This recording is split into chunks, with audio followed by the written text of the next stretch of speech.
diskusi kita hari ini. Ya, tantangan hukum dan etik di layanan kesehatan atau di rumah sakit ya khususnya selama era pandemi.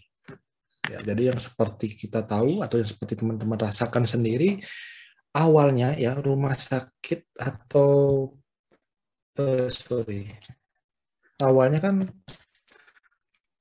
rumah sakit ini atau virus ini sebenarnya di awal kemunculan itu suatu hal yang sangat-sangat membingungkan. Ya, tentang informasi ya, yang kita bahas pertama tentang informasi dan tata laksana.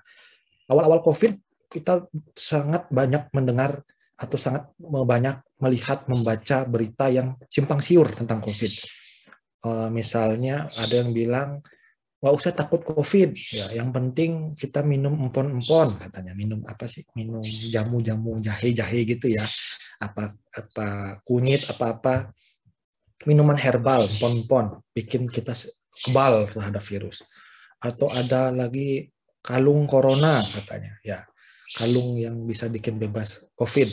Atau mungkin ada berita terkait penyebaran COVID katanya bisa lewat transfusi darah misalnya, atau penyebaran COVID melalui droplet. Ya, jadi ada orang misalnya batuk-batuk, gitu ya. Terus dia itu megang pintu atau megang jendela, megang duit gitu, nanti dari duitnya itu bisa nyebar COVID. Jadi orang tuh dulu saya masih ingat itu ketika belanja ke pasar tuh duitnya disemprot pakai desinfektan. Ya, mungkin teman-teman juga ada yang berlebihan seperti itu zaman dulu. Ada juga yang dari dulu udah cuek gitu. Ya, atau mungkin ada juga yang ketika awal-awal COVID itu setiap bepergian keluar rumah gitu ya, mau ke pasar atau mau kemana gitu, sampai rumah tuh langsung mandi, langsung keramas, langsung semprot-semprot desinfektan, semua badan disemprot. Ya, jadi itu banyak kesimpang siuran, banyak berita-berita yang mungkin sampai sekarang memang benar mungkin seperti itu, tapi tidak usah terlalu berlebihan.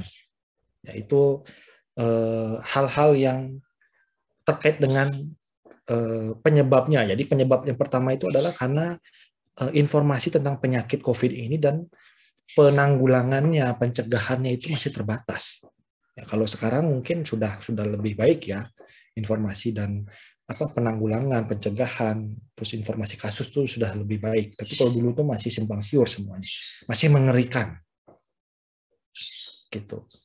Ya, lalu yang kedua, ya ini penyebab penyebab dari tantangan hukum dan etik di Yankes. Penyebab pertamanya karena ada informasi ya dan tata laksana yang terbatas. Lalu yang kedua karena ada sifatnya kedaruratan ini ya. COVID itu kan penanggulangannya serba darurat, serba heboh gitu ya. Sehingga muncul kebolehan ya dan penghentian aktivitas. Jadi selama COVID ini sesuatu yang awalnya dibolehkan itu menjadi terlarang, pun sebaliknya ya, sesuatu yang terlarang jadi boleh selama COVID. Misalnya kita ambil contoh yang awalnya boleh terus dilarang, misalnya nongkrong ya, atau merokok di tempat umum tidak pakai masker, apalagi ya, jalan-jalan, ngumpul-ngumpul, terus makan di warung. Kan selama sebelum COVID itu kan sesuatu yang boleh. Ya, tapi setelah ada COVID, sesuatu itu jadi terlarang. Atau yang kebalikannya, yang awalnya terlarang menjadi boleh. Misalnya terkait dengan penggunaan masker. Ya, orang-orang itu kan ada yang protes ya, saya kan hak pribadi saya berhak tidak mau pakai masker. Yang sakit-sakit saya, kenapa kalian yang ribut begitu misalnya.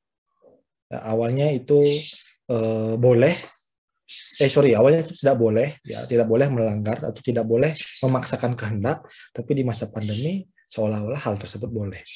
Atau terkait dengan vaksin, ya ketika orang nggak mau divaksin, dia merasa ketika harus dipaksa pakai vaksin itu, orang-orang merasa nggak boleh dipaksa ya. Vaksin itu kan ibaratnya sukarela, hal yang volunteer atau kesukarelaan. Sesuatu yang sukarela ya, ketika itu dipaksa ya nggak boleh sebenarnya. Ya, tapi itu menjadi hal yang boleh di masa COVID. Ya, jadi di masa COVID boleh itu berubah jadi tidak boleh ya. Sedangkan yang tidak boleh itu bisa berubah jadi boleh di masa pandemi. Itu hal yang menyebabkan etik dan hukum di masa pandemi itu mengalami banyak tantangan atau banyak perubahan. Ya, hukum etik itu mengalami banyak hal yang diubah, banyak hal yang diatur tiba-tiba karena awalnya boleh jadi tidak dan awalnya tidak boleh jadi boleh. Ya, nah, situasi-situasi kedua hal inilah yang menyebabkan timbulnya atau berpotensi menimbulkan pelanggaran dan kriminalitas. Kalau kita ngomongin potensi itu artinya adalah sesuatu yang belum terjadi, tapi kemungkinan besar akan terjadi.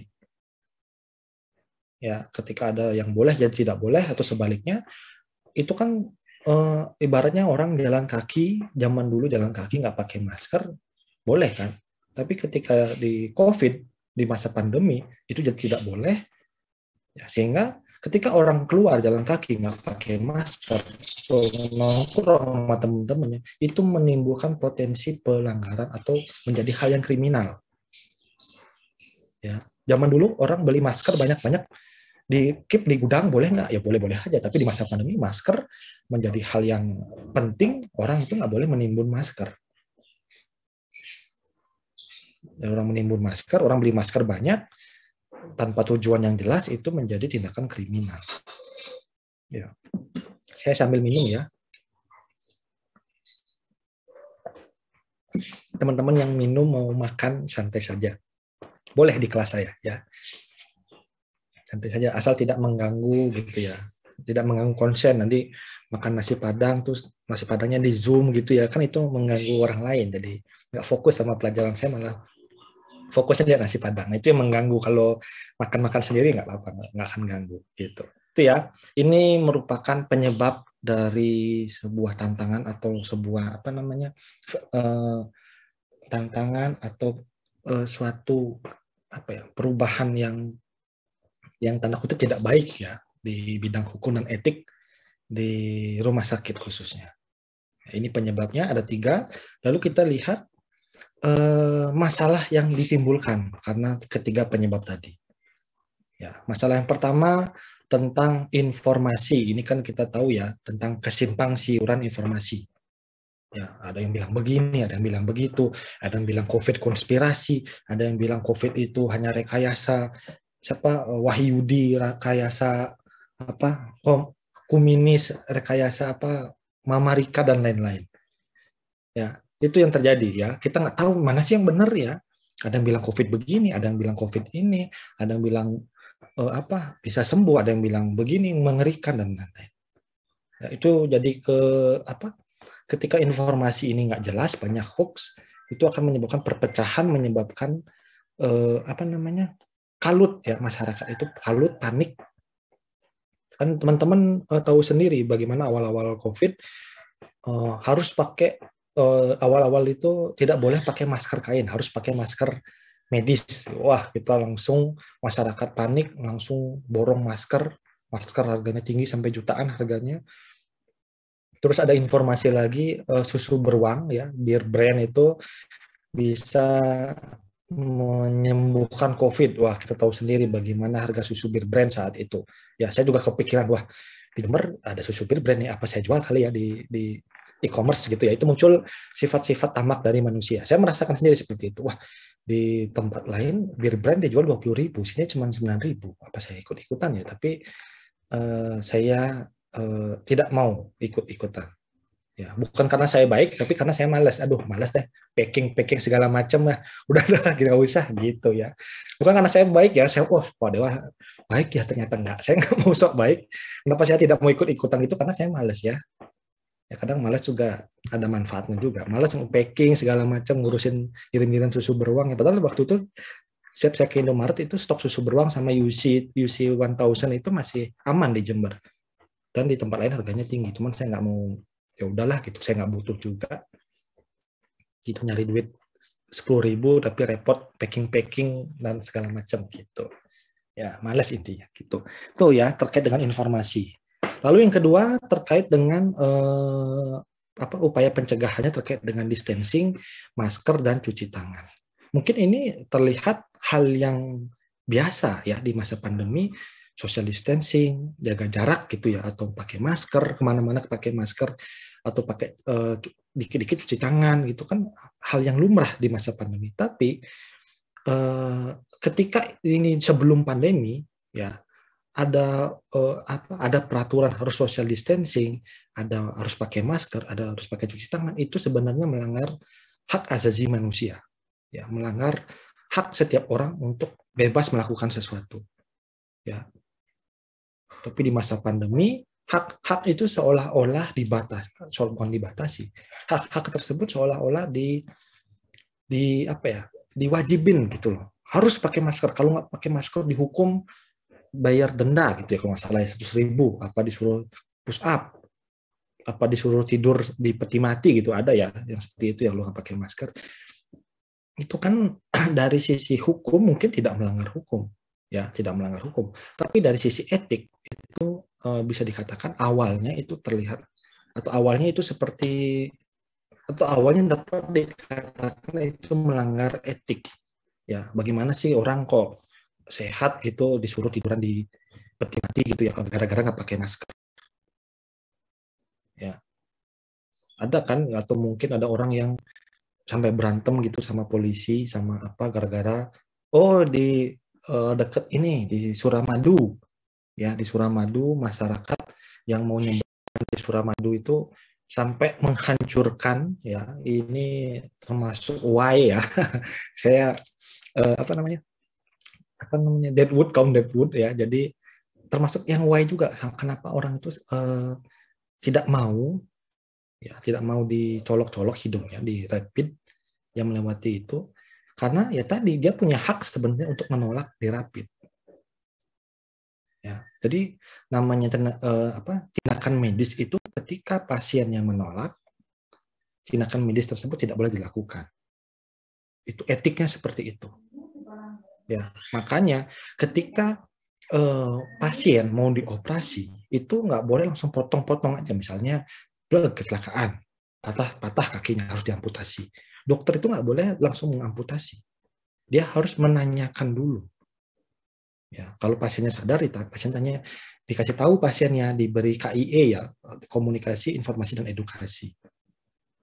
Bapak Ibu ini kakinya sudah hancur, tidak bisa ditolong lagi. Nah, saya kurang tahu bahasanya ya, kurang lebih seperti itu.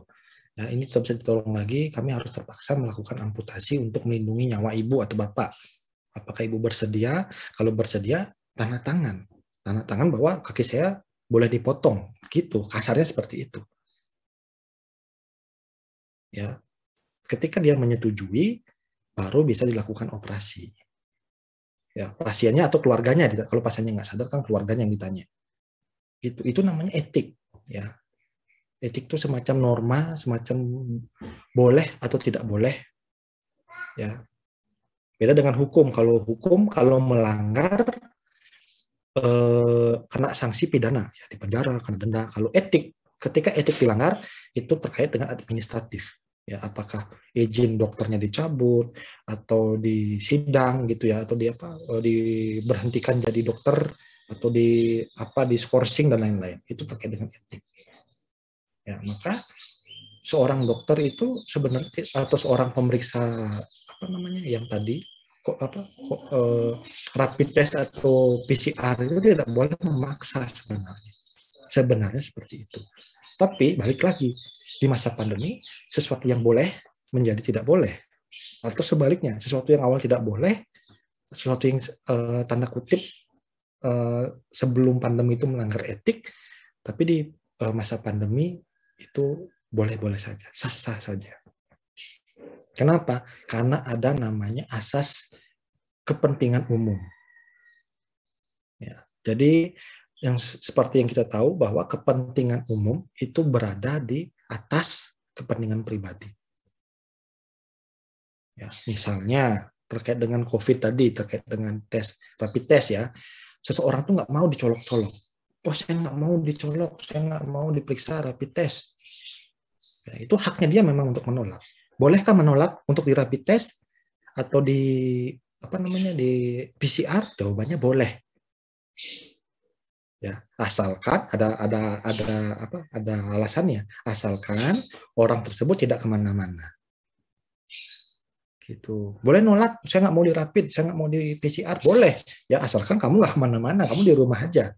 Jangan nyebrang atau jangan melintasi perbatasan. Jangan bertemu orang lain, jangan berkumpul, jangan kemana-mana. Intinya gitu, boleh. Ya. Tapi ketika orang itu pengen pindah ke tempat lain atau menuju tempat lain, bertemu orang lain, maka dia wajib di rapid dan PCR. Kenapa? Karena itu kepentingan umum. Ya, ada kepentingan umum, ada kepentingan orang lain di situ. Ketika seseorang itu mau dirapid, artinya kan dia dites. Oh, dia nggak kena COVID, aman. Berarti dia melindungi atau dia membuat orang lain itu aman juga, tidak menyebarkan virus. Gitu. Sehingga kalau banyak mungkin teman-teman membaca berita, membaca mungkin lihat video, banyak terjadi pelanggaran-pelanggaran etik, pelanggaran hukum, ya, atau mungkin bukan pelanggaran hukum, sorry saya keralat, pelanggaran etik terkait dengan kesehatan, itu biasanya karena ada asas kepentingan umum. Umum itu lebih penting daripada kepentingan pribadi. Ya, misalnya melarang seseorang untuk beribadah itu kan melanggar hak asasi. Ya, tapi di masa COVID itu diperbolehkan ketika ibadahnya itu berkumpul atau tanpa social distancing, tanpa protokol kesehatan, itu bisa tanda kutip dilarang atau dihentikan kegiatannya. Ya. Kan ada yang bilang, wah Undang-Undang nomor 29 kan kita boleh beribadah sesuai dengan agama dan kepercayaan masing-masing misalnya. Tapi di atas itu ada kepentingan umum. Bahwa ketika beribadah, ngumpul-ngumpul banyak orang, itu bisa menimbulkan ada kasus COVID, penyebaran COVID, maka itu mengganggu kepentingan umum. Sehingga bisa dihentikan. Atau mungkin teman-teman ada yang pernah baca mungkin ketika seseorang Muslim meninggal karena COVID, mayatnya itu tidak boleh dimandikan oleh keluarganya. Ya, keluarganya juga nggak boleh lihat atau tidak boleh membuka peti yang sudah dibungkus plastik atau dibungkus lah intinya petinya, nggak boleh dibuka lagi. Nah, itu kan melanggar etik sebenarnya, melanggar kepercayaan orang, melanggar hak orang untuk memberikan penghormatan terakhir untuk menyolatkan jenazah tersebut. Tapi di masa pandemi itu melanggar kepentingan umum. Ya, sehingga pelarangan untuk memandikan jenazah oleh keluarga, terus membuka peti mati dilarang, itu menjadi hal yang wajar ketika ada situasi gawat seperti ini, situasi yang darurat pandemi. Gitu. Itu ya terkait dengan hal-hal yang menjadi masalah atau menjadi tantangan ya ketika di dunia kesehatan, tapi itu justru kelihatannya melanggar etik, tapi sebenarnya untuk kesehatan juga intinya. Gitu. Itu ya. Terus yang ketiga ada deteksi kena COVID ya. Ini terkait juga dengan tadi ya cerita saya tadi tentang pemaksaan tanda kutip terhadap orang-orang yang wajib di PCR atau di rapid, atau orang yang mau nyebrang gitu harus pakai rapid dan lain-lain. Ya, seolah-olah kok saya dicurigain menyebarin COVID, saya lah sehat-sehat aja. Nah, itu ya semacam seperti itu, hal seperti itu jadi tantangan, menjadi problem. Ya. Terus juga deteksi COVID, uji diagnostik terkait dengan pemeriksaan juga. Ya, lalu apakah perlu adanya isolasi? Ya, ini kan melanggar etik juga ya. Yang nomor 5 isolasi, dan nomor 7 rawat inap atau karantina paksa ini kan sebenarnya melanggar hak asasi juga ya. Orang itu kan sebenarnya ya bebas mau tinggal di mana atau mau hidup sama siapa, mau di rumah, itu kan bebas sebenarnya. Tapi karena ada COVID, ada pandemi, ada situasi yang berubah ya. Sehingga isolasi, rawat inap, karantina itu seolah-olah dipaksa. Ya, dipaksa, diwajibkan orang dari luar negeri datang, yang dari luar negerinya bepergiannya karena jalan-jalan itu dipaksa untuk isolasi mandiri di hotel, membayar uang sekian juta. Ya kalau kalau punya uang, kalau nggak punya uang gimana?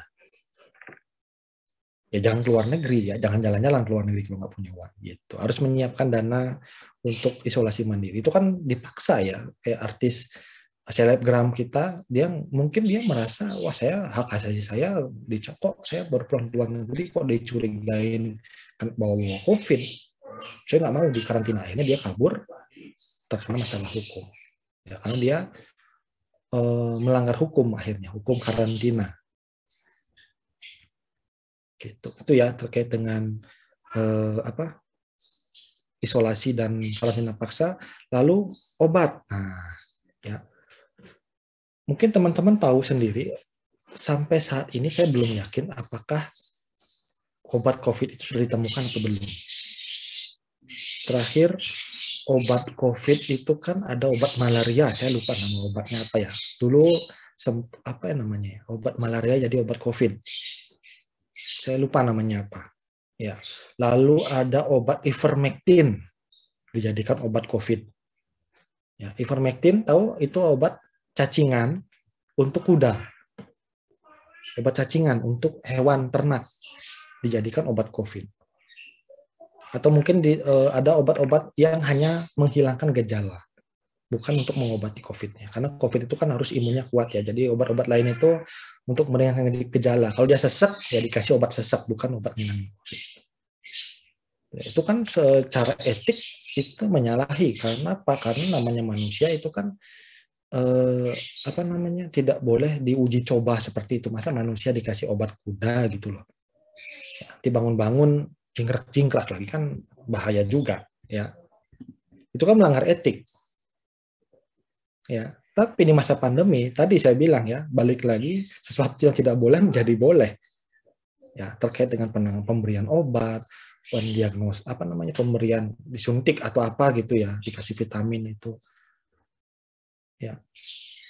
Nomor 6 terkait juga dengan nomor 8 ya, karena tidak ada obat yang standar untuk penanganan COVID. Saya sampai sekarang belum tahu. Mungkin teman-teman ada alumni COVID ya, maksudnya yang sudah pernah kena, itu mungkin bisa diceritakan obat yang diberikan itu apa. Yang setahu saya, teman saya yang kena COVID, itu yang dikasih obat itu adalah obat antibiotik. Ya. Kan antibiotik membunuh virus? Enggak. Antibiotik itu membunuh bakteri. Ya. Obat virus, antivirus namanya. Kalau antibiotik itu sesuai namanya biotik ya, itu biotik itu membunuh makhluk hidup, membunuh bakteri, kuman gitu. Antibiotik, betul. Ya. Teman saya seperti itu ya, dia kena COVID, isolasi terpusat, dia dapat obatnya antibiotik sama obat batuk. Obat apa? Batuk berdahak, batuk berdahak kalau batuk kering saya lupa. Pokoknya obat batuk dapatnya. Sama vitamin. Ya, itu terjadi kan seolah-olah kok pasien kok dikasih obat sembarangan, sakitnya COVID dikasihnya obat selain COVID ya, karena tadi saya kurang tahu apakah sudah ditemukan obat COVID atau belum. Mungkin teman-teman nanti bisa sharing, bisa cerita, Pak saya baca kemarin udah ada kok obatnya ini, tapi yang saya tahu saya kemarin itu sempat obat malaria apa sih namanya, saya lupa itu obat malaria itu apa, terus sama ivermectin itu jadi obat COVID. Itu masalah etik ya. Lalu yang ke-9, prioritas terhadap sumber daya. Nah, ini terkait juga dengan sumber daya kesehatan, SDM-nya ya. Perawatnya terbatas, dokter terbatas, banyak yang meninggal, banyak yang jadi korban, banyak yang selain udah terancam mati gitu ya. Dokter, perawat itu terancam mati, udah gitu pulang ke rumah dia dimusuhin oleh warga sekitar. Wah, ini dokter nih habis jaga COVID, pulang-pulang bawa penyakit. Gitu. Ya, itu menyebabkan banyak masyarakat atau tenaga kesehatan mendapat respon negatif dari masyarakat. Ya, Sedangkan di satu sisi jumlah dokter, jumlah perawat mungkin makin terbatas, makin berkurang, sehingga harus diprioritaskan. Kemana sih dibawa? Makanya rumah sakit yang di Jakarta, rumah sakit Wisma Atlet itu kan sampai membuka lowongan besar-besar untuk sebesar-besarnya untuk merekrut tenaga kesehatan yang siap. Ya, itu dari sisi SDM, ya, sumber daya manusia. Sumber daya yang lain ya tadi terkait obat, terkait vaksin, terkait alat medis ya di ICU itu kan semuanya serba terbatas, jumlahnya terbatas, tapi jumlah masyarakat yang membutuhkan itu sangat banyak. Ya, maka mungkin nanti diprioritaskan. Mungkin ada pertanyaan, kok vaksinnya di Jakarta dulu atau di Jawa dulu, di tempat lainnya mungkin di daerah Indonesia Timur tuh kok belum dapat vaksin. Ya tadi, karena ada keterbatasan sumber daya. Jumlahnya terbatas, sehingga mungkin difokuskan pada tempat-tempat atau wilayah-wilayah yang banyak dulu kasusnya. Itu yang menjadi masalah ya. Kalau secara etik kan seharusnya ya udah mau di Indonesia Barat, Indonesia Tengah, Indonesia Timur, jumlah vaksinnya ya harus disesuaikan dengan jumlah masyarakatnya. Tapi tadi ya berbenturan dengan keterbatasan sumber daya. Ya, bukan seolah-olah kita Indonesia Timur orang-orangnya nggak penting, kurang penting dibandingkan dengan orang yang ada di Pulau Jawa. Tidak seperti itu. Ya, mungkin di Jawa kita biasa-biasa aja. Masa sih sulit nyari vaksin? Di saya biasa-biasa aja tuh vaksin gitu. Tapi ya teman-teman di luar daerah Jawa mungkin mengalami kesulitan ketika dia mau divaksin tapi vaksinnya nggak ada. Kalau di Jawa kan orangnya yang nggak mau. Kalau di luar mungkin orangnya mau tapi vaksinnya nggak ada. Gitu. Itu nomor 9. Lalu nomor 10, etik lainnya yang terkait dengan hukum dan etik itu terkait dengan resusitasi. Ya. Resusitasi itu adalah pemberian upaya untuk menyelamatkan nyawa tuh. RJP, resusitasi jantung paru. Jadi kalau ada orang tidak sadarkan diri, biasanya dadanya itu dipompa, dikasih nafas buatan, atau dimiring kanan, miring kiri, terus dikasih masih nggak ada respon, dikasih kejut jantung gitu. Itu namanya resusitasi. Ya, sekarang jadi masalah. Apakah perlu resusitasi pada lansia ya dengan COVID dengan komorbiditas yang kritis? Artinya ketika pasien ini udah lansia, ya dia punya penyakit jantung, diabetes, darah tinggi, lalu kondisinya buruk, ya kritis, kondisinya saturasi oksigen menurun, kesadaran menurun. Ada yang menjadi dilema di sini. Apakah perlu dilakukan resusitasi tadi ketika dia henti nafas misalnya? Ya, di satu sisi secara manusiawi kita kan wajib menolong, atau tenaga kesehatan itu tidak boleh milih-milih apakah dia orang tua, anak-anak, pokoknya tolong dibantu, diselamatkan nyawanya.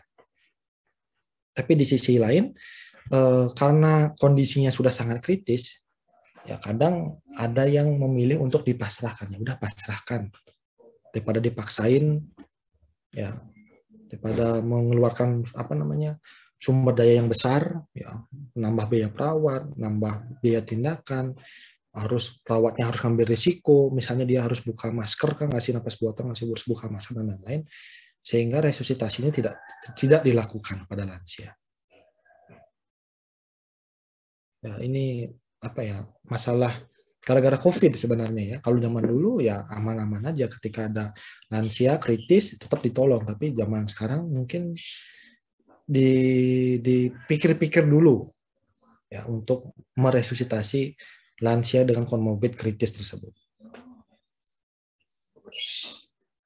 Lalu yang 11 ya, tantangan atau hambatan di hukum dan etik di masa pandemi itu adalah tentang keadilan akses dan distribusi. Ya, keadilan akses dan distribusi.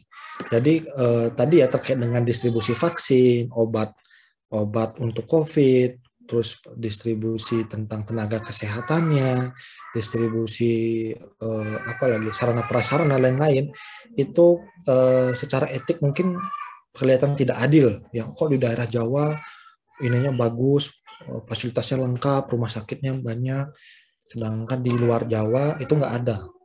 Ya, kan di Jawa ada rumah sakit apa namanya Wisma Atlet misalnya ya, dia memang khusus untuk penanganan COVID, tapi kalau di luar Jawa jarang mungkin, atau mungkin ada tapi sedikit rumah sakit khusus untuk COVID.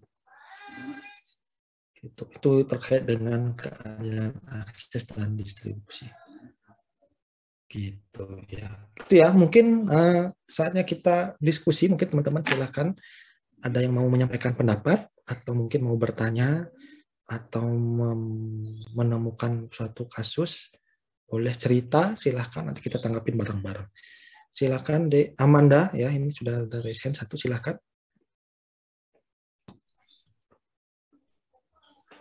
Ya, halo, belum dengar suara. Pak, sudah terdengar nggak Pak? Oh ya, sudah, sip, kaget. Nah, terima kasih Bapak. Perkenalkan, nama saya Amanda Marlita. Saya ingin bertanya tentang tantangan dari segi prioritas pada keterbatasan sumber daya. Kan lulusan kedokteran itu masih pasti banyak gitu Pak setiap tahunnya, karena saya pernah lihat kalau akreditasi A di Indonesia di Fakultas Kedokteran itu bahkan lebih banyak daripada Fakultas Kesehatan Masyarakat. Tapi mengapa masih ada masalah tentang keterbatasan sumber daya? Dan kira-kira apakah ada peran pemerintah untuk mengatasi masalah tersebut? Seperti itu Pak. Terima kasih. Ya, terima kasih. Gini ya, saya simpulkan. Ini Manda ya panggilannya ya. Jadi Dek Manda ini mungkin bertanya, fakultas kedokteran di Indonesia banyak, lulusannya banyak juga, tapi kok masih ada kekurangan atau ada keterbatasan dari sumber daya manusia di bidang kesehatan, khususnya dokter gitu ya. Nah, gini, dokter itu ketika lulus dokter itu belum boleh mengambil pasien, belum boleh memberi tindakan. Ya, itu dokter itu pendidikannya panjang. Ya, jadi 4 tahun pertama itu baru mendapat gelar Esked, sarjana kedokteran. Nah, Esked ini meskipun dia pinter, meskipun dia bisa nyuntik, bisa meriksa, bisa, tapi belum boleh memberikan tindakan kepada pasien. Itu di 4 tahun awal.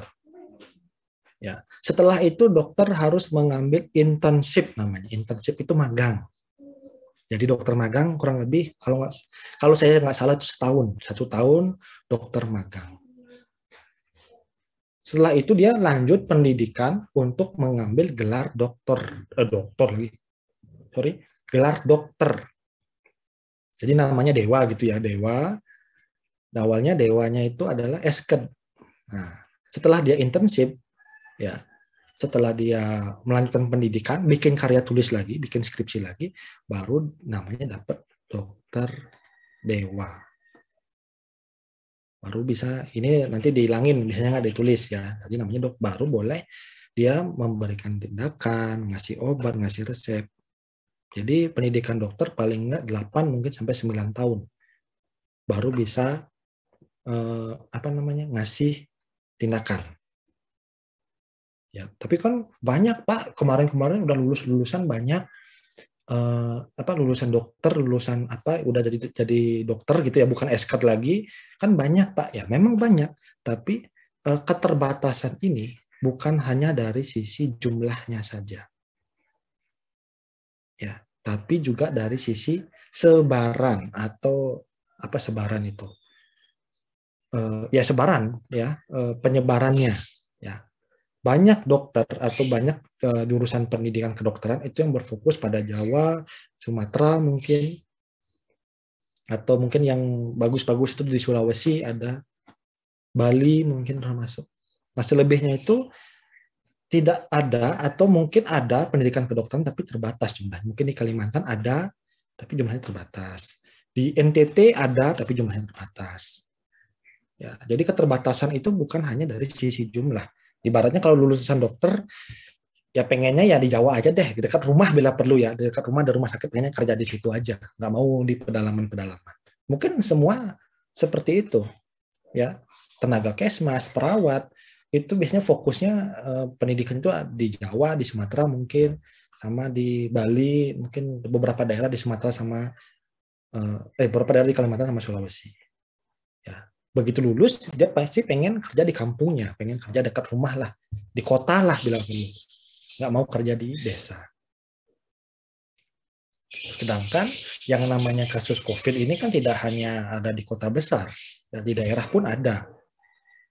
Dan sangat sedikit atau mungkin masih jarang dokter mau untuk ditugaskan di daerah. Itu yang bisa dikatakan sebagai masalah keterbatasan sumber daya.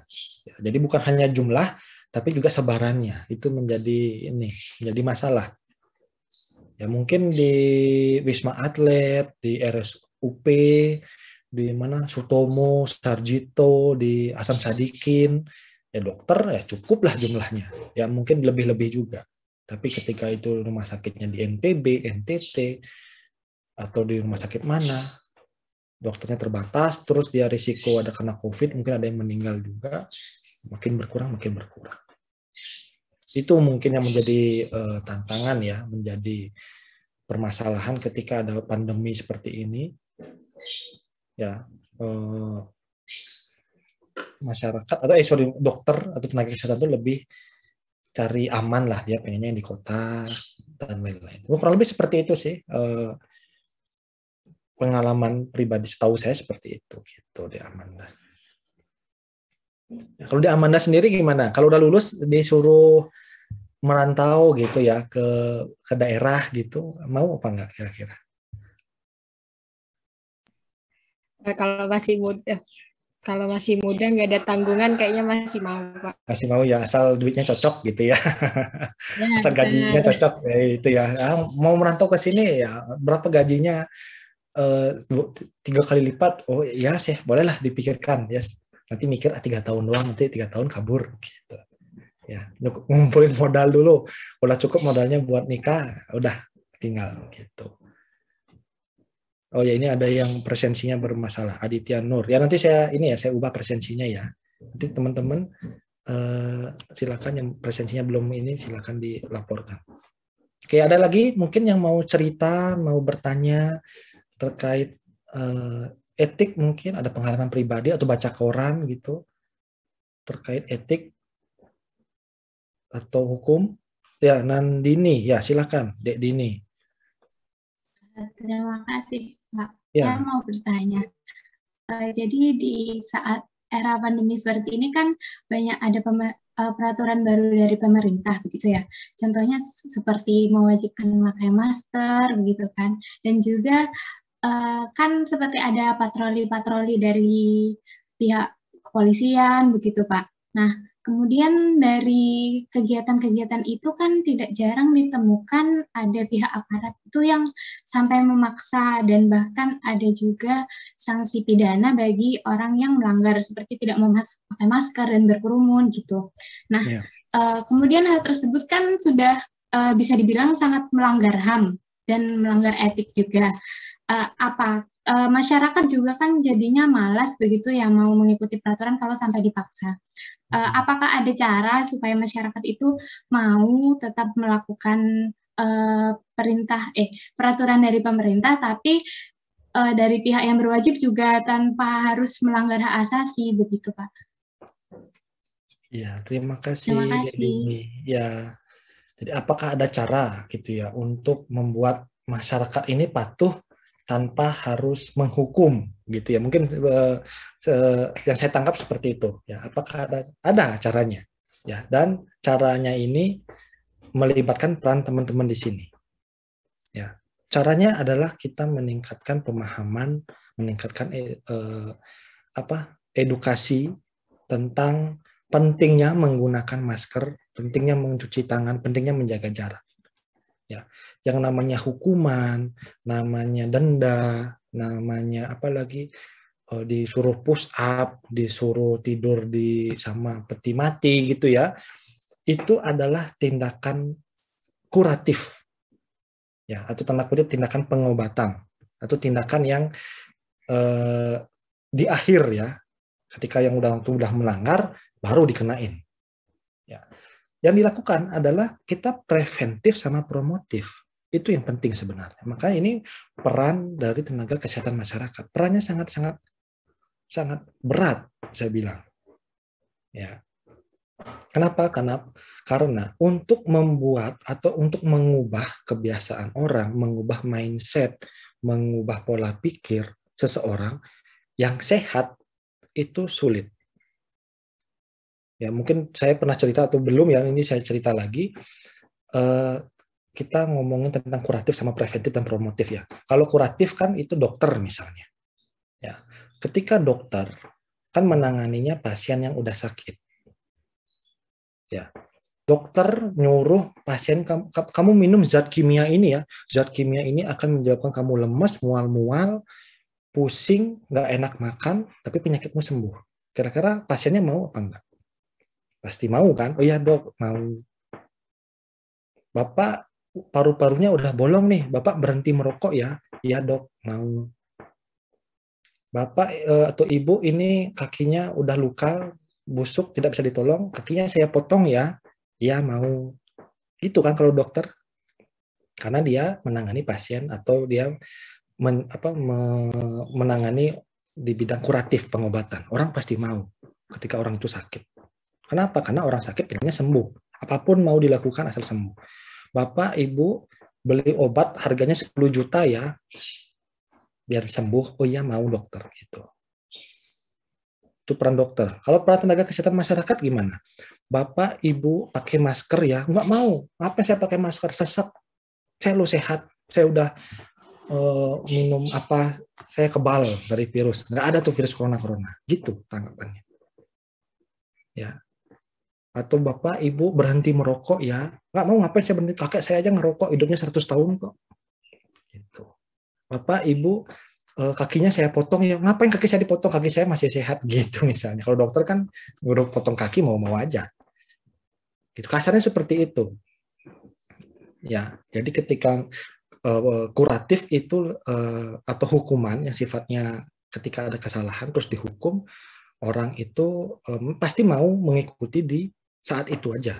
Ya. Bapak Ibu pakai masker, kalau nggak pakai saya hukum nih 100.000. Saya dendain. Oh iya ya pakai. Pasti gitu. Setelah itu dia pasti nggak ada orang atau udah jalan jauh dibuka lagi maskernya. Kenapa? Karena mindset, pola pikir, edukasi masyarakat yang kurang tentang COVID. Maka tadi pertanyaannya, hal apa yang bisa dilakukan supaya tidak ada lagi denda-denda, tidak ada lagi hukuman penjara, tidak ada lagi disemprot-semprot pakai air, ya. Caranya tadi buat masyarakat itu sadar bahwa COVID ini penting untuk dicegah. Bahwa COVID ini sebenarnya bukan virusnya yang mematikan, tapi penyebarannya itu yang sangat cepat. Ya, kita bisa bayangin kalau COVID virusnya segede-gede kepalan tangan gitu kan gampang ya. Wah, ada virus COVID, tangkis.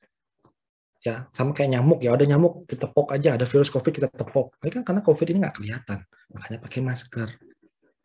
Nah, inilah pentingnya ya, inilah peran kalian tenaga kesehatan masyarakat. Jadi jangan kita hanya berfokus pada bagaimana menanggulangi COVID, bagaimana biar masyarakat ini pakai masker, wah dendanya 1 juta. Yang melanggar pakai masker disuruh push up, yang nggak pakai melanggar ini protokol ini disuruh kerja bakti. Itu hanya menyelesaikan masalah di akhir. Tapi sekarang tenaga kesehatan masyarakat tugas kalian adalah menyelesaikan masalah itu di awal supaya dikasih edukasi, dikasih informasi, dikasih penjelasan biar mindset itu berubah. Bahwa tujuan saya pakai masker itu bukan melindungi saya saja, tapi melindungi orang lain.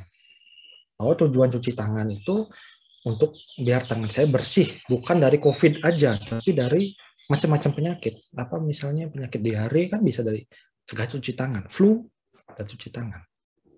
Masker juga sama, masker tidak hanya mencegah COVID, TBC juga bisa dicegah dengan masker.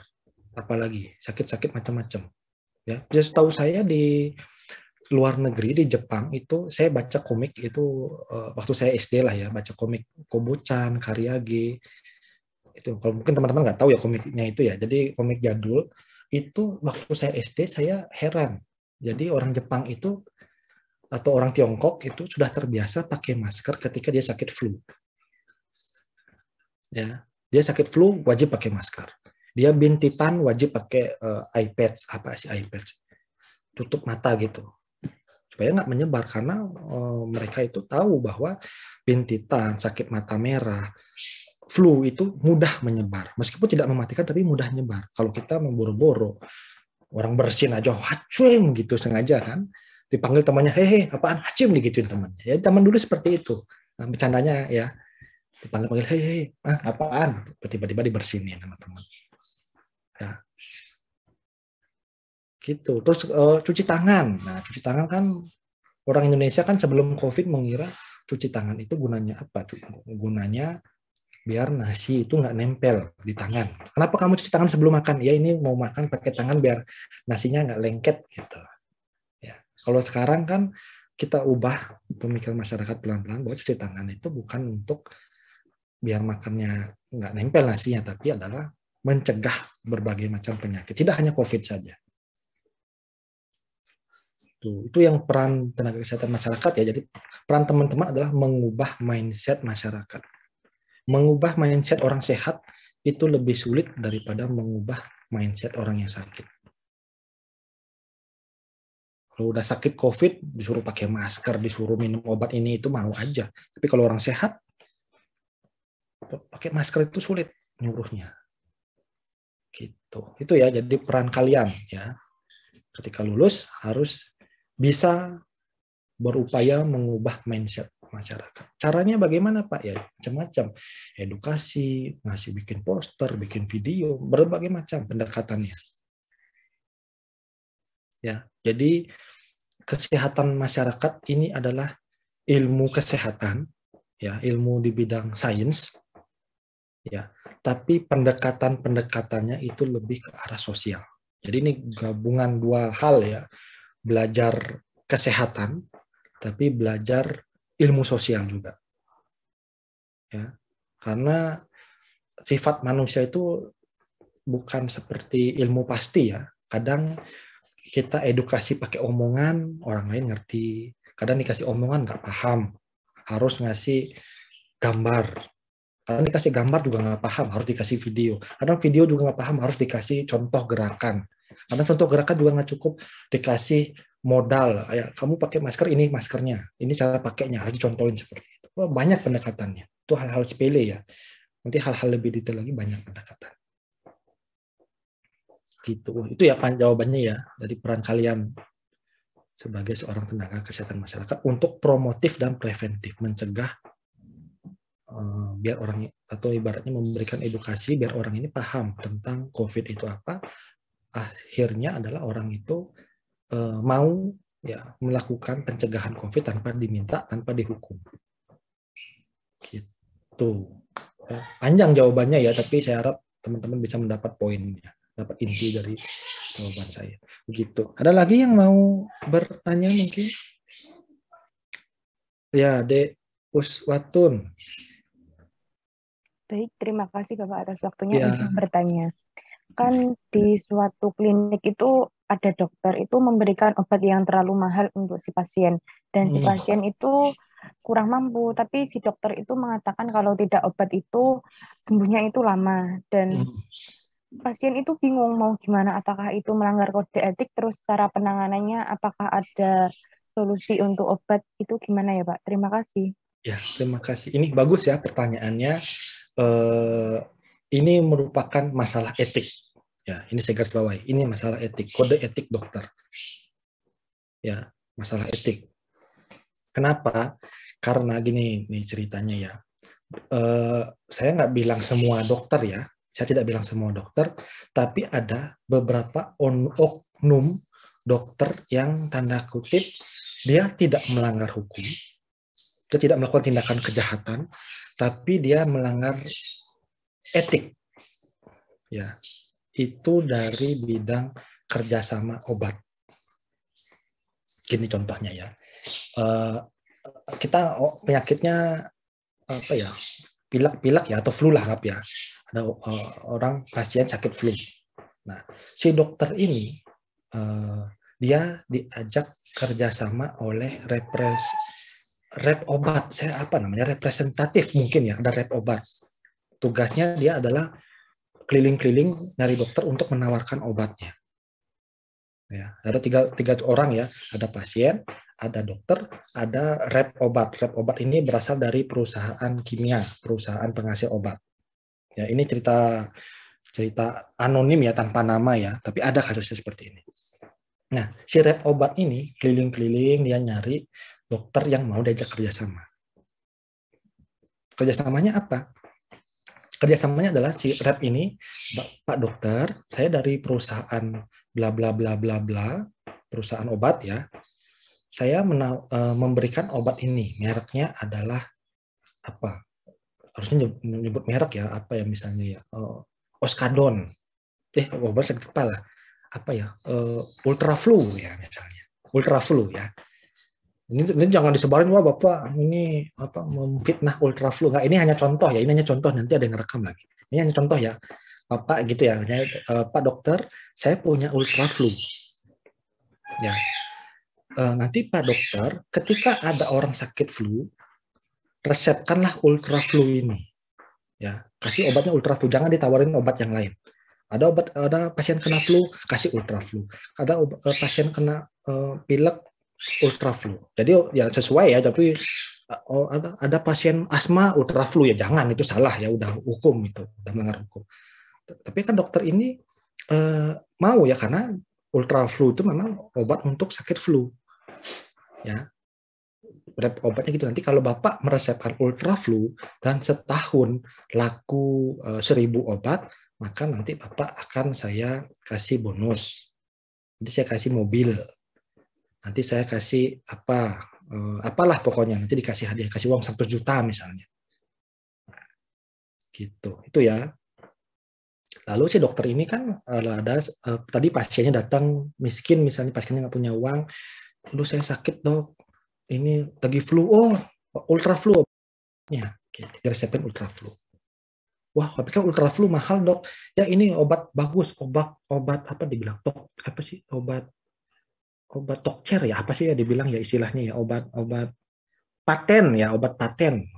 Orang tuh pikirannya obat paten itu mantap. Itu paten itu apa sih, sesuatu yang mantap, sesuatu yang hebat. Ultraflu aja, kamu sakit flu, ultraflu, setahun laku 1.000, akhirnya dapat uang 100 juta. Banyak loh uangnya. Lalu apakah ada kesalahan hukum di sini? Saya bilang tidak ada kesalahan hukum. Ya, pasien tidak dirugikan, ya, karena dia mendapat obat, memang obat flu. Ya, dokter nggak rugi, tidak berbuat jahat karena dia meresepkan obat flu. Ya, si representatif obat tadi dari perusahaan kimia juga nggak salah karena dia memang menjual obat flu, ultraflu ini buat flu. Dari sisi hukum tidak melanggar, tapi dari sisi etik, kenapa melanggar? Karena dokter tidak boleh. Yang satu ya, dokter tidak boleh memaksakan satu jenis merek obat kepada pasien. Ya. Yang kedua, pasien juga mempunyai hak untuk bertanya, ini obat apa? Apakah ada versi generiknya? Bisa ditanya. Ya. Bisa ditanya, apa ada versi generiknya? Orang tapi namanya pasien sudah brainwash ya, sudah mindsetnya udah salah. Ya. Obat paten itu obat yang mantap, yang bagus. Obat generik itu obat yang abal-abal, obat warung. Gitu. Itu mindsetnya orang. Oh ini aja beli obat paten nih. Nah, paten dikiranya hebat, padahal paten di sini adalah penemu obat. Nanti saya ceritakan lebih lanjut ya. Nah, si rep obat itu juga nggak salah karena dia kan jual obat ya apa adanya. Nah itu ya. Lalu etiknya adalah dokter tidak boleh memaksakan satu merek obat. Ya, pasien juga punya hak untuk meminta, saya pengen obat generik aja dok. Saya pernah itu sakit gigi waktu itu. Ya, ini kasus saya pribadi. Sakit gigi, saya berobat ke Kimia Farma. di Kimia Farma itu ada dokter, ya dokter gigi. Jadi praktiknya di Kimia Farma di apotek gitu ya. Saya dokter gigi, terus saya di apa namanya giginya bengkak, ada apa nanahnya di gusi, terus dibedah, dikeluarkan, terus udah lumayan kempes gitu ya. Terus saya ke apotek. Sampai apotek, saya nuker resep ya. Di resepnya itu ada obat. Saya tahu, saya googling obat ini obat apa sih gitu ya. Saya lihat ada obat penghilang nyeri, ya, ada obat antibiotik dan ada obat kumur, betadine obat kumur. Ya, yang saya beli hanya betadine obat kumurnya. Kenapa? Karena yang dijual oleh Kimia Farma itu adalah obat paten untuk penghilang rasa sakit. Saya nggak mau obat itu, saya memilih minum paracetamol. Ya, paracetamol itu obat penghilang rasa sakit. Ya, yang dijual itu apa ya? Asam mefenamat dalam bentuk, saya lupa mereknya. Anggaplah Feminak. Tahu kan Feminak? Ya, teman-teman yang cewek pasti tahu. Feminak itu isinya asam mefenamat. Ya, Feminak harganya mungkin berapa 10.000, tapi asam mefenamat itu harganya 2.000. Kandungannya sama. Karena Feminak itu adalah obat paten, obat yang bermerek, ya, yang dijual di Kimia Farma itu. Saya dikasih, saya lupa nama obatnya apa, anggaplah Feminak ya. Saya dikasih itu, saya, wah ini kan isinya asam mefenamat, saya nggak mau. Oh ini saya udah punya obatnya di rumah, saya bilang gitu. Ya, terus obat satu lagi antibiotik untuk gigi. Saya tahu, oh ini obat antibiotik gigi. Ini yang dijual nih yang mahal nih, versi mahal. Saya tolak juga, saya udah ada obatnya, saya ambil betadine-nya aja gitu. Ibaratnya beli baju ya, ibaratnya Feminak itu mereknya Supreme, kalau asam mefenamat itu mereknya apa ya, merek lokal Dagadu lah ya. Dagadu tahu nggak sih? Nanti nggak tahu Dagadu. Nggak tahu ya apa ya itu ya, merek lokal apalah ya, 3 second lah, 3 second ya. Merek distro ya 3 second. Apakah sama-sama baju? Ya sama-sama baju. Fungsinya untuk melindungi badan. Tapi yang satu merek paten, yang satu itu merek generik. Gitu. Itu ya. Jadi harus dipahami seperti itu. Itu kasus pelanggaran etik sebenarnya. Dokter tidak boleh mewajibkan harus merek itu, nggak boleh. Tapi dokter bisa memberikan kandungan-kandungan, nanti perawatnya yang apotekernya yang memberikan apa namanya, oh ini obatnya ada versi generiknya. Kita juga harus paham ya, kita harus sebagai pasien juga harus apa ya, harus bertanya lah, ini obat apa dok gitu, ada versi generiknya nggak, silakan tanya seperti itu ya. Karena gini, saya cerita lebih lanjut ya, mumpung ada yang bertanya tentang obat paten dan generik. Jadi dalam dunia kedokteran, dalam dunia kimia, dalam dunia perobatan ya, apa namanya, dalam dunia obat-obatan ya, dalam dunia obat-obatan itu kan sebuah perusahaan obat, Kimia Farma, apa pharmaceutical, Bayer, apalah pokoknya itu, dia melakukan riset selama bertahun-tahun untuk menemukan sebuah obat. Ya, dia misalnya apa ya, Bayer meriset bertahun-tahun untuk mencari zat kimia apa yang paling cocok untuk meredakan batuk. Misalnya zatnya antitusif namanya, untuk meredakan batuk. Atau mungkin yang paling gampang apa namanya, paracetamol. Ya, akhirnya perusahaan obat itu menemukan bahwa paracetamol itu bisa menghilangkan demam, menghilangkan linu-linu, pegel, sakit. Ya, nah, si perusahaan obat itu akan memegang paten untuk zat tersebut selama kalau nggak salah 20 tahun. Artinya adalah yang berhak memproduksi paracetamol itu adalah perusahaan tersebut selama kalau nggak salah 20 tahun apa 10 tahun. Itulah namanya obat paten atau obat yang memiliki hak paten. Ya, paten itu bukan artinya kan kalau pikiran mindset kita paten itu mantap, bagus gitu, enggak. Paten itu adalah hak obat yang atau zat kimia yang dipatenkan oleh perusahaan tersebut. Ya, nggak boleh ada orang yang memproduksi obat dengan kandungan apa namanya paracetamol selama 20 tahun.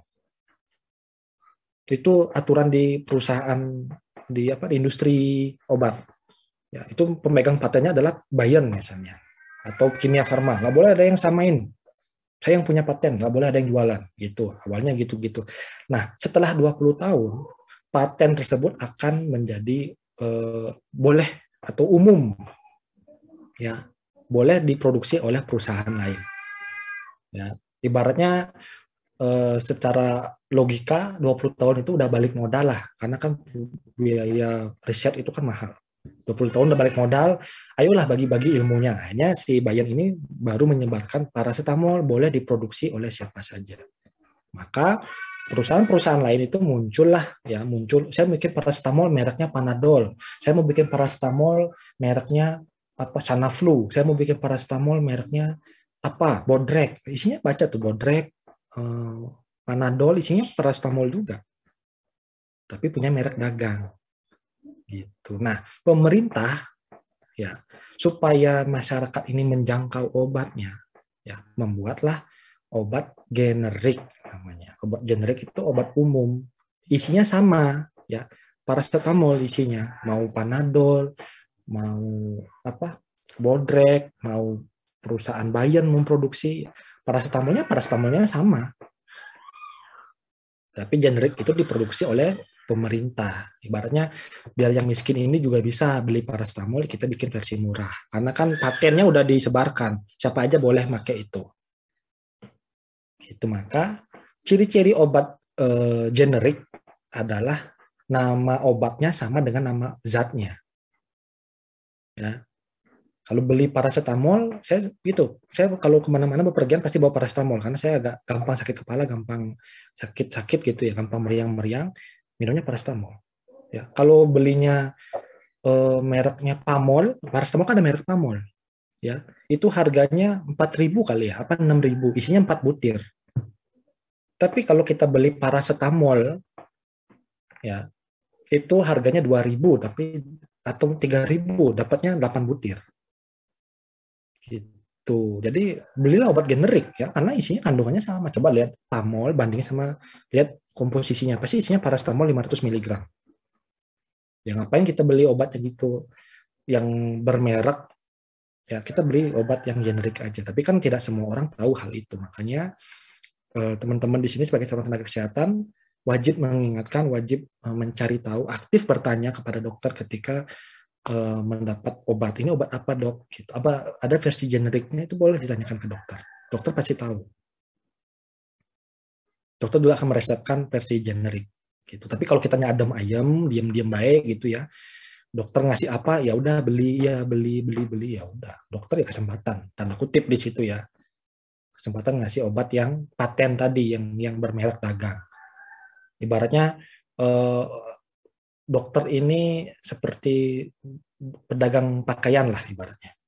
Ya, kalau kita diam-diam aja, kamu resepnya kamu harus beli Supreme karena Supreme tas Supreme gitu misalnya. Kalau kita kan oh ya ikut dah kata dokter. Itu belinya mahal padahal sama-sama untuk menutupi badan. Tapi kalau kita bertanya pada dokter, dok ada nggak sih versi generiknya? Oh ada, bajunya ini jangan Supreme ya, mereknya generik misalnya 3 second aja. Distro tapi lokalan gitu. Sama-sama baju, sama-sama bagus. Gitu. Maka ketika dokter tadi ya jawabannya itu melanggar etik. Dokter nggak boleh seperti itu harusnya. Teman dokter namanya manusia, ditawarin 100 juta untuk ngasih obat dan dia tidak salah di mata hukum, ya sah-sah saja sepertinya. Tapi itu melanggar etik sebenarnya. Tapi tidak melanggar hukum. Udah nggak salah, udah ngasih obat-obat yang benar kok gitu. Gitu kurang lebih jawabannya, sangat panjang jawabannya. Sampai jam berapa kita? Udah lewat ya. Baik, terima kasih Pak Dewa. Iya, saya sampai lupa siapa yang nanya tadi. Itulah cerita di dunia kesehatan ya, bahwa banyak hal yang sebenarnya tidak melanggar dari sisi hukum, tapi melanggar etika, melanggar etik. Yang sebenarnya tidak boleh dilakukan. Ya, termasuk juga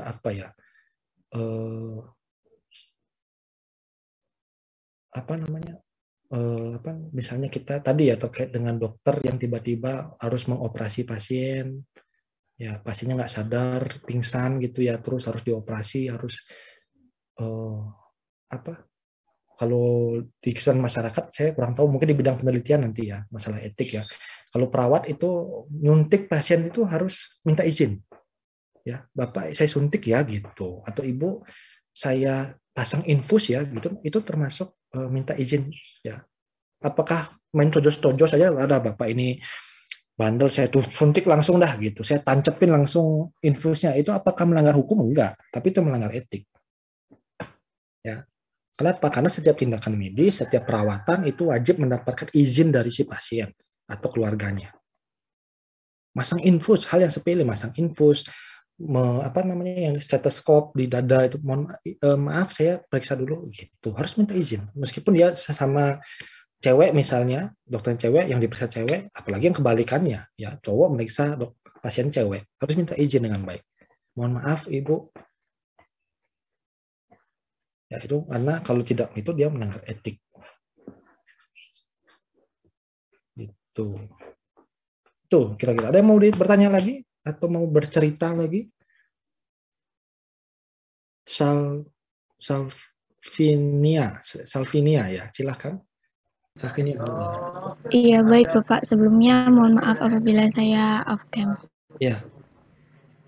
Kan itu ya Pak, selain rumah sakit umum kan sekarang banyak rumah sakit milik TNI ataupun milik polisi yang dimana pihak rumah sakit dari mereka ini menyatakan bahwa mereka lebih mendahulukan pasien dari pihak TNI, polisi, veteran ataupun keluarganya. Sedangkan yang saya tahu hal tersebut kan melanggar kode etik profesi kesehatan yang kalau nggak salah itu berbunyi dalam melaksanakan tugas dan fungsinya harus mengutamakan pemerataan dan keadilan. Bagaimana menurut pandangan Bapak terkait hal tersebut? Terima kasih, Pak. Terima kasih. Aduh, ini mainnya sama TNI Polri, saya kan mau ini nggak enak jadinya. Nanti ada dengar, wah itu TNI Polri katanya gini, nanti saya diciduk lagi, ada tukang bakso lagi lewat ya.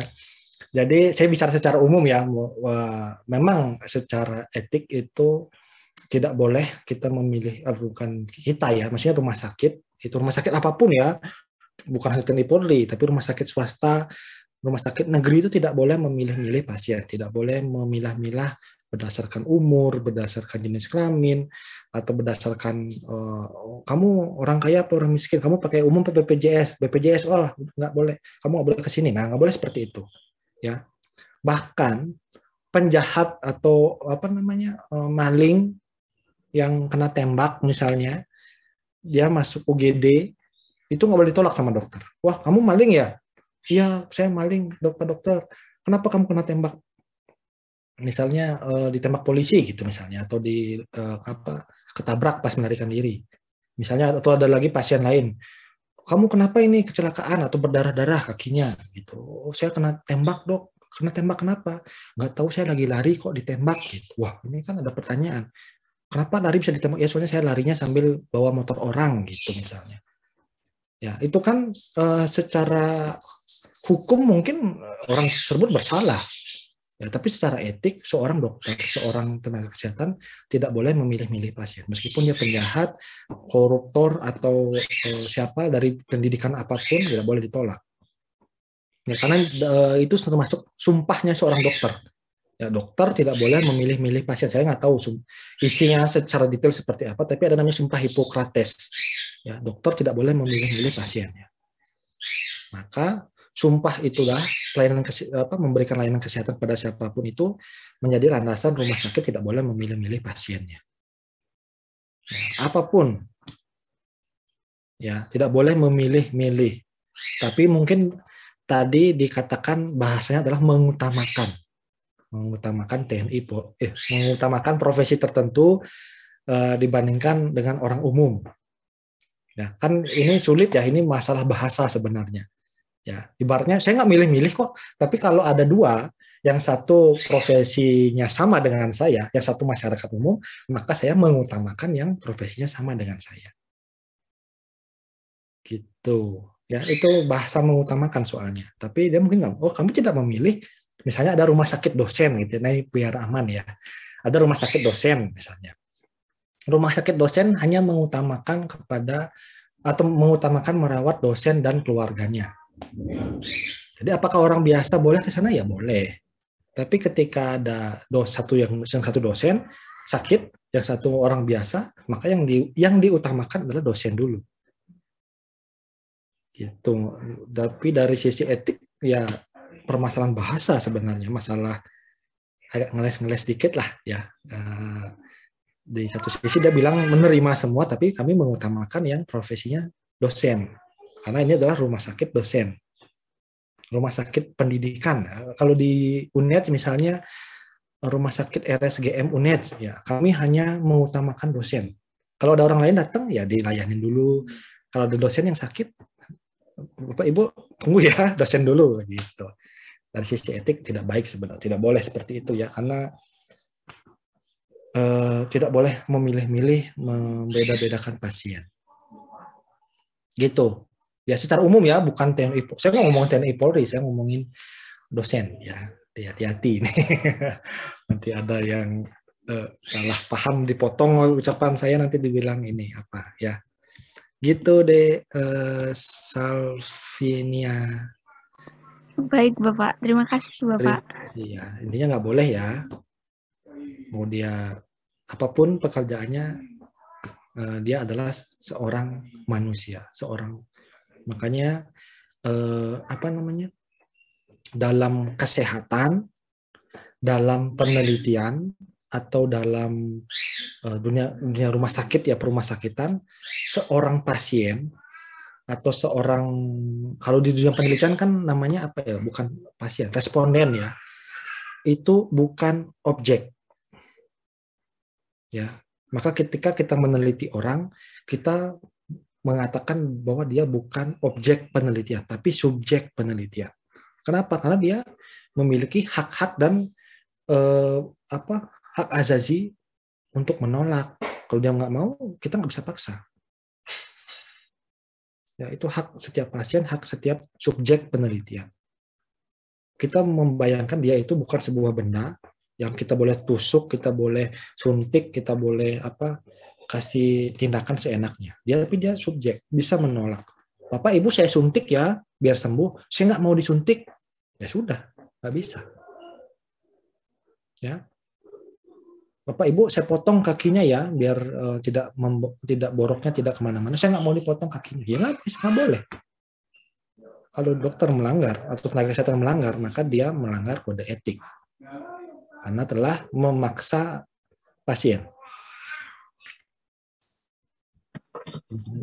Ada yang mau dipertanyaan mungkin?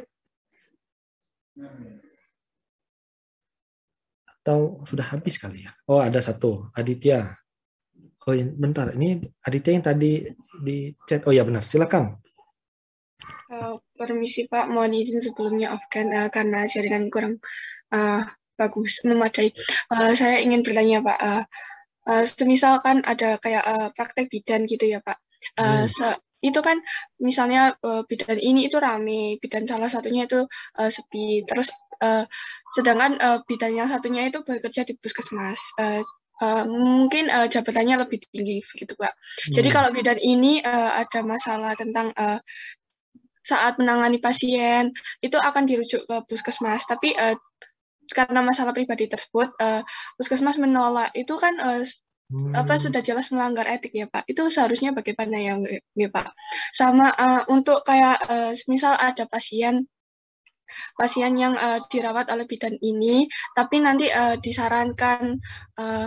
disarankan untuk ke rumah sakit atau bagaimana, karena kondisinya tidak memadai kalau misalnya dia dilahirkan atau dibantu persalinannya di situ, tetapi pihak keluarga pasien itu menolak karena ya takut ketika nanti berada di sana nanti di COVID-kan ibaratnya begitu Pak. Terima kasih.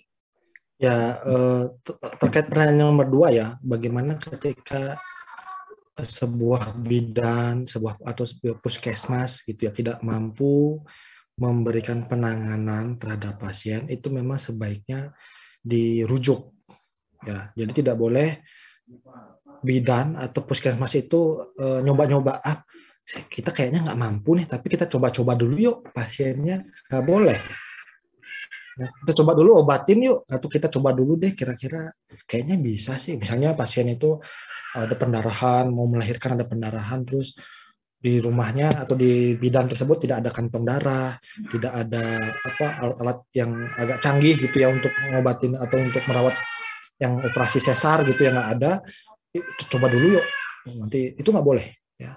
Dokter atau bidan atau puskesmas wajib merujuk ketika sakit tersebut dianggap tidak mampu. Ya, tapi pasiennya takut, nggak mau, takut di COVID kan. Ya itu tugas dari bidan, tugas dari dokter puskesmas untuk memberikan edukasi ya bahwa yang ke rumah sakit itu tidak di COVID kan, tapi dilakukan tes COVID.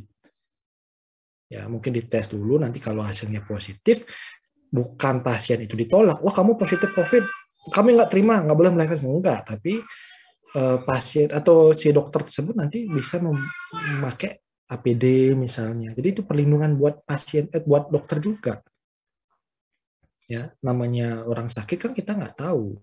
Atau namanya pasien emergensi, dokter itu kan pasti ini pasien udah kemana aja atau udah pernah kontak sama siapa kan nggak tahu. Dokter juga manusia, pengen rasa aman, pengen rasa terlindungi dari COVID. Ya, jadi ya itu tugas bidannya, tugas dokter puskesmasnya untuk menjelaskan bahwa ketika dirujuk itu bukan pasti di COVID kan, tapi dites dulu. Kalau COVID tetap dirawat, tapi dengan protokol khusus. Kalau tidak COVID, maka cukup pakai masker dan cuci tangan. Gitu sih mungkin bisa. Tadi pertanyaan pertamanya apa ya? Itu kurang lebih pertanyaan kedua. Pertanyaan pertamanya terkait persaingan bidan itu bagaimana? Saya kurang paham. Apa bidannya saingan gitu?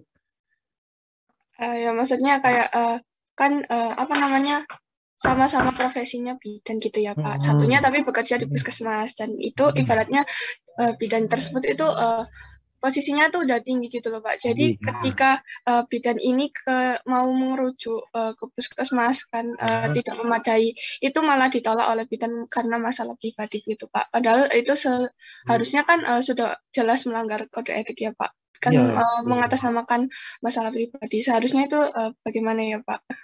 Iya betul, tidak boleh ya, tidak boleh bawa-bawa masalah pribadi untuk menangani pasien. Kan ini ibaratnya mempertaruhkan nyawa orang karena dendam pribadi. Itu sudah jelas ya, itu sudah jelas-jelas melanggar etik. Apalagi yang puskesmas menolak itu karena alasan pribadi.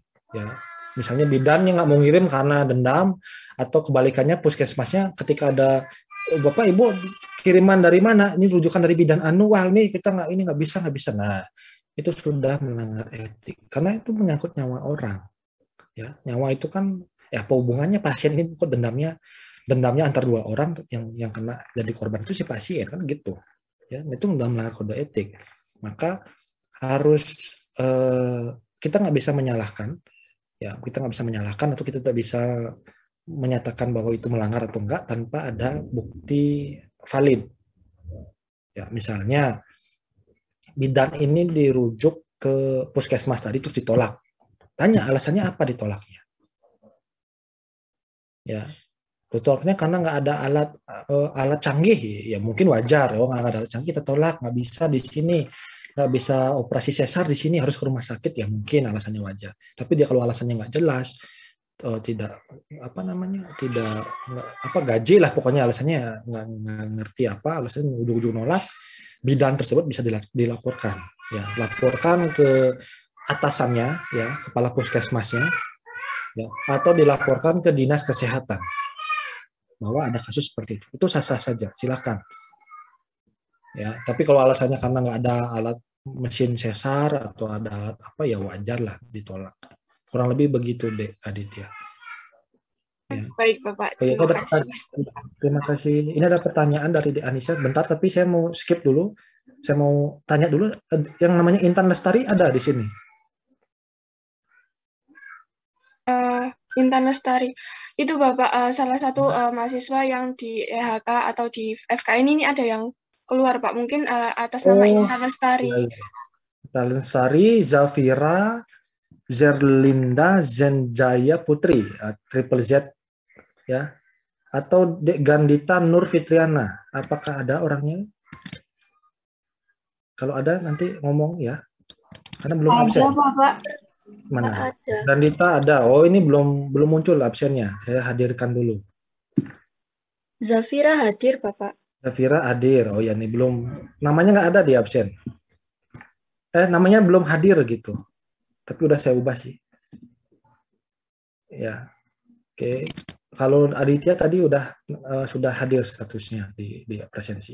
Oke, ini pertanyaan dari De Anissa. Direct message ya harusnya di umum aja biar bisa dibaca orang lain. Ini pertanyaannya dari De Anissa.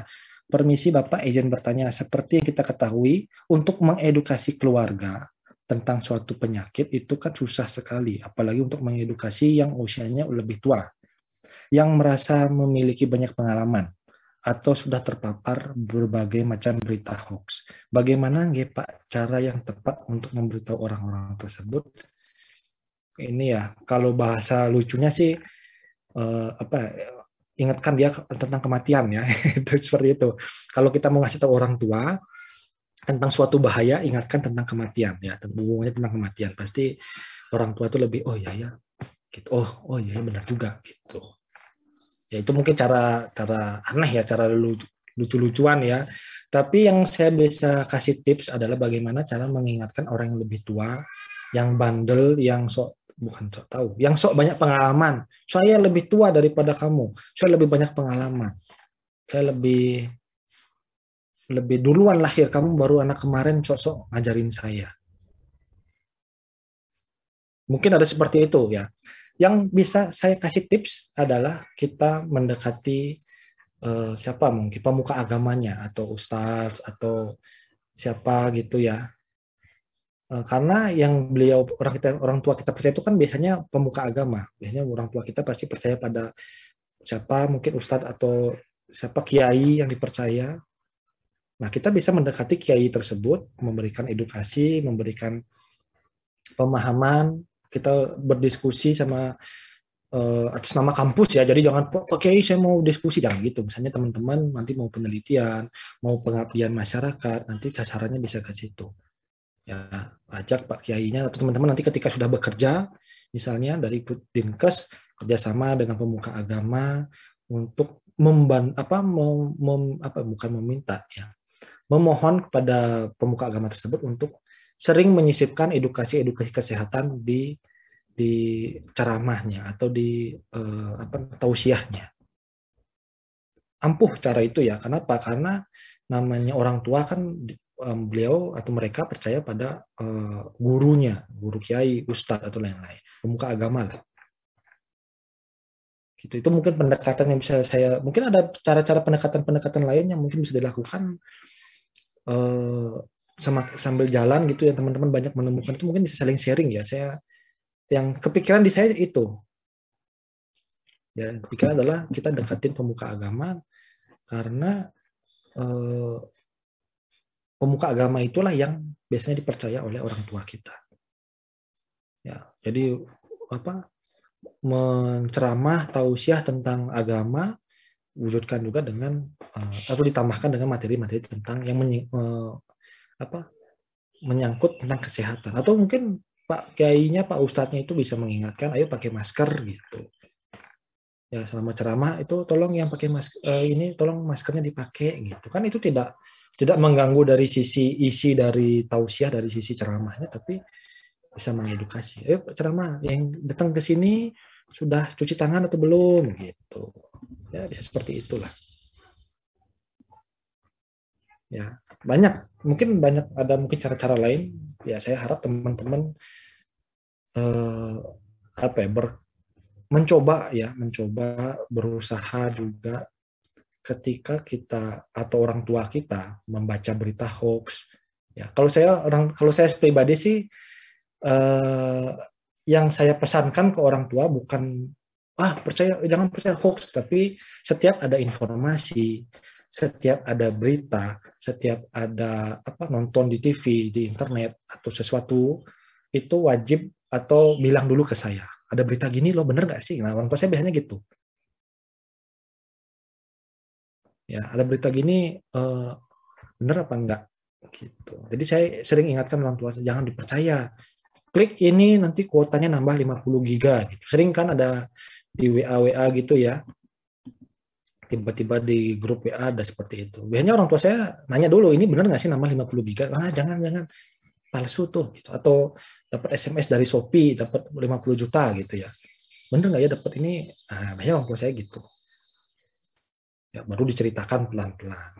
Jangan menggurui karena ya namanya orang tua pasti nggak mau lah ya dianggap pendidikannya lebih kurang daripada kita yang anak baru gitu. Tapi itulah cerita aja, oh kemarin gini kok, ini ada kasus begini-begini gitu aja. Ya itulah seni ya namanya ya, seni mengedukasi orang itu nggak ada ilmu pastinya. Ya mungkin secara tadi ya secara kesehatan atau kesehatan masyarakat itu merupakan ilmu kesehatan ya. Kesehatan kan berhubungan dengan sains, dengan ilmu pasti. Ya, tapi pendekatannya itu merupakan menggunakan teori-teori sosial. Ya, kita mengedukasi orang nggak bisa langsung jangan ikutin ini berbahaya, nggak bisa. Kita lihat dulu pendidikannya apa, dia bisa bahasa Indonesia atau enggak. Itu pendekatan sosial, antropologi, pendekatan masyarakat. Makanya nanti teman-teman selain belajar tentang kesehatan, teman-teman juga belajar tentang antropologi, ya tentang bagaimana sifat atau bagaimana manusia itu hidup secara masyarakat. Gitu ya, bagaimana ngasih tahu orang lain, bagaimana mengedukasi orang tua sama anak SD beda cara. Meskipun sama-sama edukasi tentang COVID, ya orang tua mungkin edukasi dengan apa, lalu anak-anak dibikinin kartun, dibikinin gambar-gambar lucu. Gitu. Itu ya. Jawabannya Dek. Siapa tadi? Dek Anisah Maulidia. Oke, ada lagi mungkin atau sudah? Atau ada lagi satu lagi mungkin? Atau mau udah nih?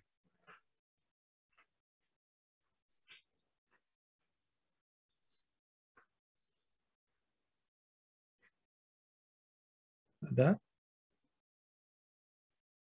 Ya, Putri. Dek Putri silahkan.